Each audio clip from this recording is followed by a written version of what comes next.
Welcome to Around the Weird.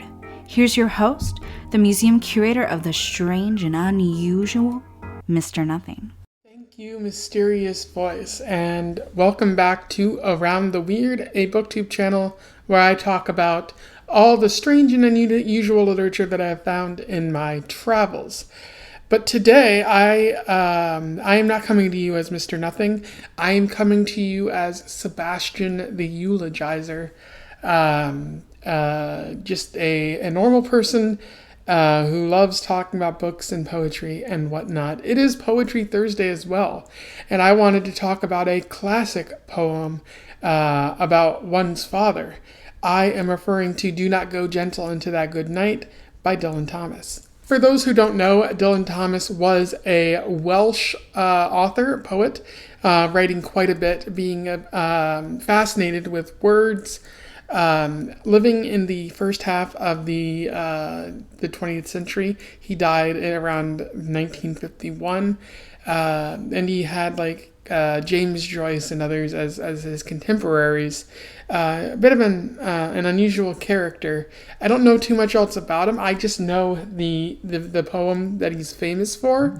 It's one of my favorite poems, and I wanted to share it today mainly because as I keep saying, my dad died. And so I wanted to, spend, I guess, the month of September reading poetries about parents or fathers or something like that. Remembering, the complicated relationships we all have. So if you'll indulge me for the month of September, I'll do that. And I might go back to reading, other unusual poems outside of September, or I might not. Who even knows? But I selected this poem today because it's always made me feel I've always felt its power, but I've especially felt it within this past week. So without further ado, I'm going to read the poem, and then I'll talk about it a little bit, and we'll move on from there. Do Not Go Gentle Into That Good Night by Dylan Thomas. Do not go gentle into that good night. Old age should burn and rave at close of day. Rage, rage against the dying of the light. Those wise men at their end know dark is right. Because their words had forked no lightning, they do not go gentle into that good night. Good men the last wave by, crying how bright their frail deeds might have danced in a green bay.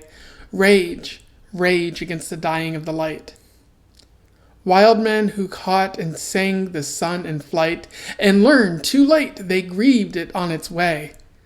Do not go gentle into that good night. Grave men near death who see with blinding sight, blind eyes could blaze like meteors and be gay. Rage, rage against the dying of the light. And you, my father, there on the sad height, curse, bless me now with your fierce tears, I pray. Do not go gentle into that good night. Rage, rage against the dying of the light. In terms of analysis, I think it's fairly easy to see what Dylan Thomas is getting at with this poem.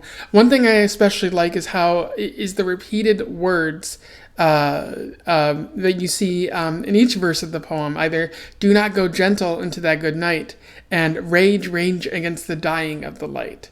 You see that repeated throughout the poem.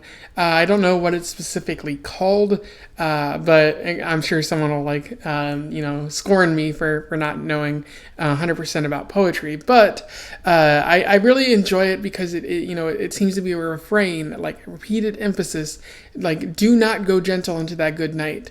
Do not simply die. Do not simply give up. Keep fighting with all you have. And even I think that maybe it's not saying don't die at all. Like if you're going to die, die with passion. Like do not go gentle into that good night. Like make your death meaningful or something similar to that. But as I was saying before, it's very easy to see what Dylan Thomas is getting at.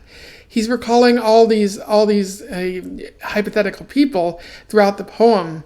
Like good men the last wave by, crying how bright their frail deeds might have danced in a green bay. So people reflecting on what their life could have been or what it was. People who are sad or know that they're or even wise, as he says in the second verse, like people who know that their time is up and are ready to go. Like they don't go gentle into that good night.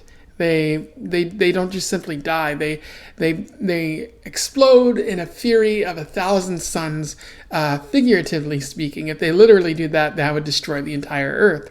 But it's really powerful. And he's describing these hypothetical people. He says wise men, good men, wild men, and grave men. And so it seems very hypothetical in this poem. But then he applies it to like somebody who's actually real. In the last verse, he says, "And you, my father, there on the sad height, curse, bless me now with your fierce tears, I pray. Do not go gentle into that good night. Rage, rage against the dying of the light." And I feel like that's what makes the poem, extra special in my eyes. You go through these fictional people, these hypothetical people, and then he ends with his father, who it appears that his father is dying or close to death. And he's sort of pleading with him, like, please don't go gentle into that good night. Rage, rage against the dying of the light. And, I didn't get to talk to my dad on his deathbed. His death was rather sudden, unfortunately. And so, I would say the same thing to my father, Do not go gentle into that good night. Like, live a life full of passion, as he did. Live a life that is fierce and die as you lived, in a fierce and be true to yourself kind of way. And I feel like that's what the poem is really getting at. And I've heard a lot of people say like this is a tired or played out poem, but I fiercely disagree, because this poem has always sort of nestled inside of me and seemed meaningful in a lot of ways. And even now, like after my dad's death, like it really speaks to me even more. I found myself thinking about this a little bit last week, and it caused me to seek out the poem and want to read it for Poetry Thursday. So a lot to think about there. And I definitely recommend that you go and seek it out too, because it is a quality poem worth reading. Anyway, those are my thoughts on Do Not Go Gentle Into That Good Night by Dylan Thomas. A wonderful and solid poem. You should absolutely read it.